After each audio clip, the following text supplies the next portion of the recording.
Good morning, सुप्रभात, केम छो, सलाम। उम्मीद है आप सब लोग बेहतर होंगे, अपना ध्यान रख रहे होंगे। आप में से कई सारे लोगों के स्कूल भी खुल गए होंगे अभी। आज मेरे बच्चे जो है वो फर्स्ट डे स्कूल गए हैं, वो लोग मतलब छुट्टी के बाद, वैकेशन के बाद। 15 आज शायद 15 जून मुझे तक 15 ऑफ जून से बच्चों के स्कूल खुले हैं। आपके भी स्कूल खुल गए होंगे, आपने जो बच्चे स्कूल में हैं उनके स्कूल खुल गए होंगे। अब तो स्कूल जाने लगेंगे, तो अब जो है वो सेशन मिस होगा। तो थोड़ा कोशिश करता हूँ थोड़ा पहले लूँ या बाद में, जो एडजस्ट कर लेना टाइम आप लोग, है ना। और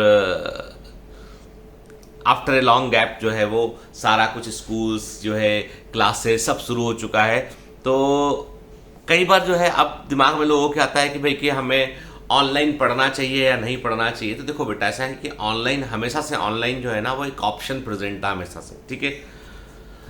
अब कई बच्चों को लगता है सर ऑफलाइन क्लासेस आप शुरू कर दीजिए। कुछ बच्चे मुझसे रिक्वेस्ट कर रहे हैं सर आप ऑफलाइन क्लास शुरू कर दीजिए, इंदौर में शुरू कर दीजिए, भोपाल में शुरू कर दीजिए, कोटा में शुरू कर दीजिए। तो देखो बेटा, ऐसा है ना कि ऑफलाइन क्लासेस तो ऑलरेडी बहुत सारी हैं, बहुत सारी ऑफलाइन क्लासेस ऑलरेडी हैं जो ब्रिक एंड मॉर्टर मॉडल पे चल रही है, मतलब जो ऑलरेडी चल रही हैं। तो जिस पर्पज से हम यहाँ पर आए थे, जो पर्पज हम सर्व करना चाह रहे थे, तो वो तो मतलब हमारा लक्ष्य डेविएट हो जाएगा ना बेटा उससे, ठीक है। मतलब लाइफ में आपने जो जिस गोल को लेके हम जहाँ शुरू किए थे वो गोल से डेविएट कैसे हो सकते हैं हम, ठीक है ना। तो इसलिए वो तो मतलब मुझे लगता है कि वो बहुत वाइज सजेशन नहीं है वो चीज़ का। और मतलब फिर वो एक समझ लो क्या, वो वहाँ उस ऑफलाइन क्लासेस के अपने दूसरे खर्चे होते, दूसरे तरीके होते, तो वो फिर एक पूरा बड़ा बिजनेस मॉडल बन जाएगा जिसमें भी हमको उतरना नहीं है, ठीक है। हमको जो काम देखना है वो देखना है कि हमारे बच्चे जो अपने कंफर्ट से ऑनलाइन पढ़ना चाहते हैं या जो उतना खर्चा करना नहीं चाहते, तो उनके पर्पस से शुरू हुआ था बायोमेंटर्स, तो वो उसी को सर्व करता रहेगा, ठीक है। मतलब पर्पस से डिवेट नहीं होना आपको। दूसरी बात ये कि लाइफ में सबसे बड़ा इंपॉर्टेंट वैल्यू मालूम किस चीज़ का है। बहुत सारे लोग, कई लोग सोचते हैं बहुत पढ़ने से बहुत ज्ञान मिल जाएगा, बहुत नॉलेज मिल जाएगा। देखो बेटा, भारत का जो एजुकेशन सिस्टम है वो ऐसा है कि बहुत सारा पढ़ने से डिग्रियां मिलती हैं।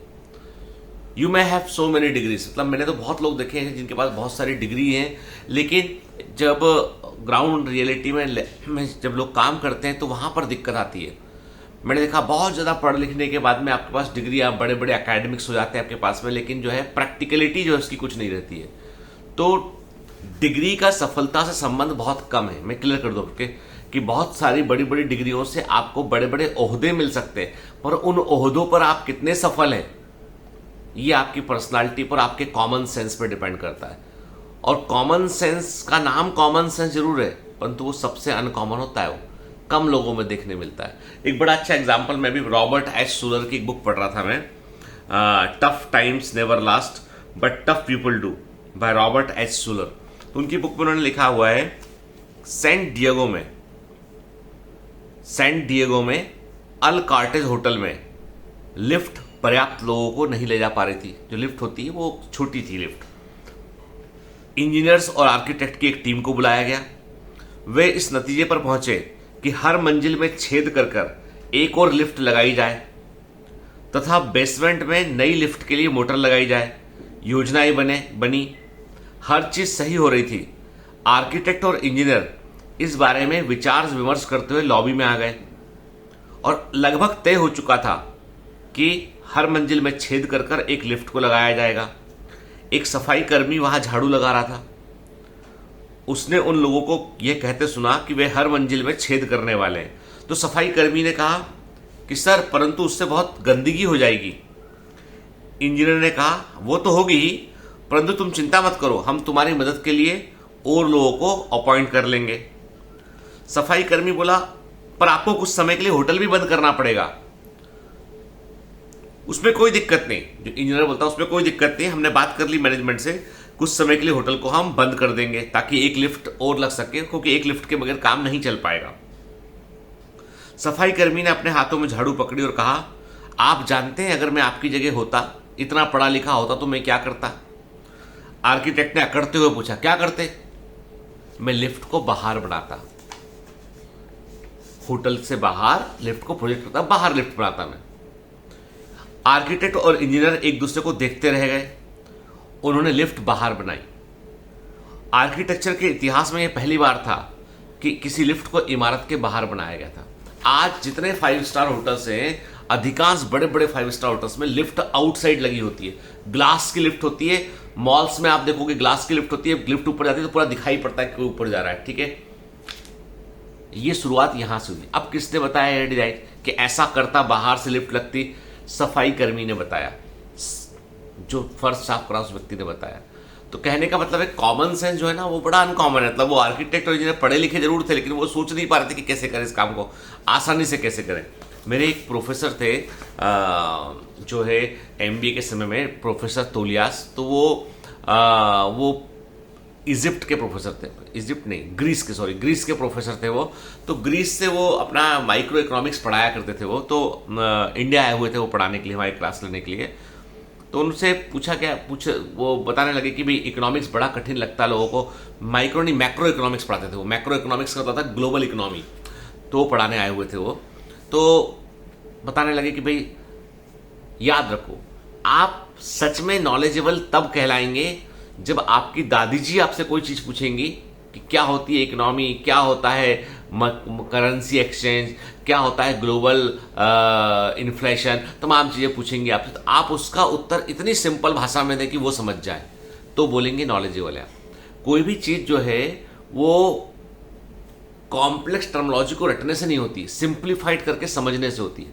हम लोग बायोमेंटस में यही काम करते हैं कि हम लोग जो है वो चीज़ों को सिंप्लीफाइड करके समझाते हैं, कि पढ़ते पढ़ते कहानियां सुनते सुनते सिलेबस पूरा हो जाता है।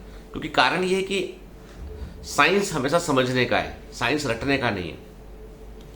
चलिए एक और बड़ी अच्छी चीज़ बुक में है। मैं आज किसी ने मुझसे कहा सर आज बुक के बारे में बात करो, तो मैंने कहा चलो आज बुक के बारे में बात करते हैं। सबसे अच्छा कमेंट कल का मुझे ये लगा कि सर आप कंटेंट की चिंता मत किया कीजिए, आप बस 4-5 मिनट आ जाया कीजिए, ये हमारे लिए बहुत है। दिल को छूने वाला कमेंट था। थैंक यू बेटा, थैंक यू वेरी मच कि आप इतना सोचते हो मेरे बारे में। लेकिन मैं चाहता ये कि मैं 5 मिनट भी आपको दूं तो वो क्वालिटी के 5 मिनट होना चाहिए। इस बुक में जो है पेज नंबर 103 पे बड़ा अच्छा सा उन्होंने वो लिखा है। उन्होंने एक राइटअप है इनका, रॉबर्ट एच सुलर का। असफलता का अर्थ यह नहीं है कि आप असफल हैं। असफलता का अर्थ यह नहीं है कि आप असफल हैं, इसका मतलब यह है कि आप अभी तक सफल नहीं हुए हैं। सुनिएगा बात ध्यान से। असफलता का अर्थ यह नहीं है कि आप असफल हैं, इसका मतलब यह है कि आप अब तक सफल नहीं हुए हैं। असफलता का अर्थ यह नहीं है कि आपने कुछ हासिल नहीं किया है, बल्कि यह है कि आपने कुछ सीखा है। असफलता का अर्थ यह नहीं है कि आप मूर्ख हैं, इसका मतलब यह है कि आप में अत्यधिक आस्था है। असफलता का अर्थ यह नहीं कि आपका अपमान हुआ है, इसका मतलब यह है कि आप कोशिश करने के इच्छुक थे। असफलता का अर्थ यह नहीं है कि आप में दम नहीं है, इसका मतलब सिर्फ यह है कि आपको यह काम किसी और तरीके से करना चाहिए। असफलता का अर्थ यह नहीं कि आप में कमी है या आप हीन हैं, इसका मतलब यह है कि आप अभी पूर्ण नहीं हैं।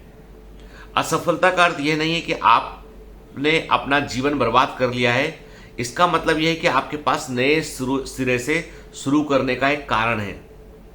असफलता का अर्थ यह नहीं है कि आपको हार मान लेना चाहिए, इसका मतलब यह है कि आपको और मेहनत करना चाहिए। असफलता का अर्थ यह नहीं है कि आप कभी सफल नहीं हो पाएंगे, इसका मतलब सिर्फ इतना सा है कि थोड़ा ज़्यादा वक्त लगेगा। असफलता का अर्थ यह नहीं कि ईश्वर ने आपका हाथ छोड़ दिया है, इसका मतलब यह है कि ईश्वर के पास इससे बेहतर विचार आपके लिए है। तो कहने का मतलब है कि जो असफलता है, फेलियर है, अनसक्सेसफुल एक्सपीरियंस है, ये सब टेम्परेरी होते हैं। ये तब तक ही मायना रखाते हैं जब तक कि सफलता ना मिल जाए। मैं देखता हूं कि कई लोग लाइफ में बहुत स्ट्रगल करते हैं और फाइनली लास्ट बैटल वो जीत जाते हैं। तो जब तक आप युद्ध में है ना, वॉर में है, बैटल में है, तब तक अंतिम विजय तक आपकी हार नहीं होती है।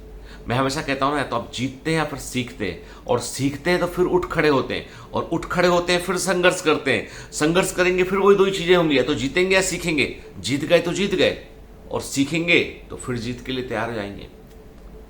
तो इसलिए कभी भी कोई फेलियर फाइनल नहीं होता है, याद रखिएगा।